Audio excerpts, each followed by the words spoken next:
आदिवासी मां शबरी याद रही, राष्ट्रपति मुर्मू को क्यों भूल गए? 24 से पहले कर दी बड़ी गलती। देश के पहले नागरिक की अनदेखी पड़ेगी भारी। मोदी के गढ़ से उठने लगी आवाजें, अब क्या होगा? आदिवासी महिला के अपमान का मुद्दा गरमाया, सियासी कुश्ती का दौर शुरू। लोकसभा में बीजेपी को पड़ेगा भारी। अब सबरी के जूठे बेर खाने वाले राम करेंगे इंसाफ। वोट बैंक साधने वालों को मिलेगी सजा, क्या होगा इसका अंजाम?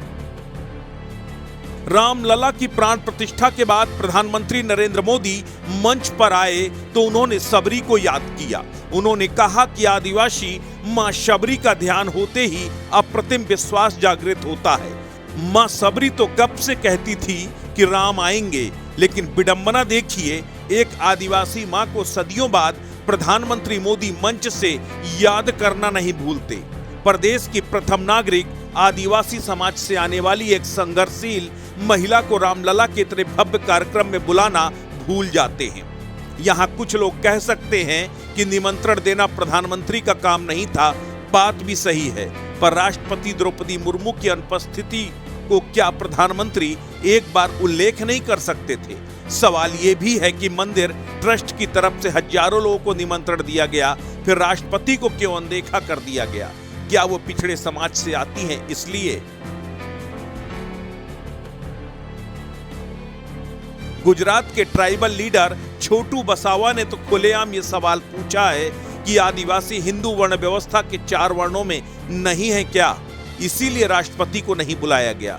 बता दें कि छोटू बसावा की गिनती देश के बड़े आदिवासी नेताओं में होती है। वो गुजरात विधानसभा के 7 बार विधायक भी रह चुके हैं। ऐसे में छोटू बसावा की बात को हल्के में नहीं लिया जा सकता।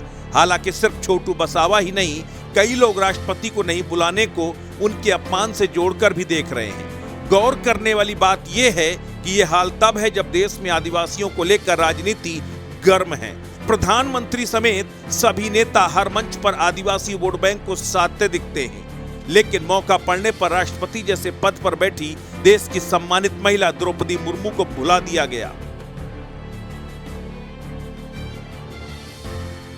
प्राण प्रतिष्ठा कार्यक्रम से एक दिन पहले ही उन्होंने प्रधानमंत्री नरेंद्र मोदी को एक पत्र भी लिखा था, जिसमें उन्होंने कहा, प्रभु श्री राम द्वारा साहस, करुणा और अटूट कर्तव्य निष्ठा जैसे जिन सार्वभौमिक मूल्यों की प्रतिष्ठा की गई थी, उन्हें इस मंदिर के माध्यम से जन जन तक पहुंचाया जा सकेगा।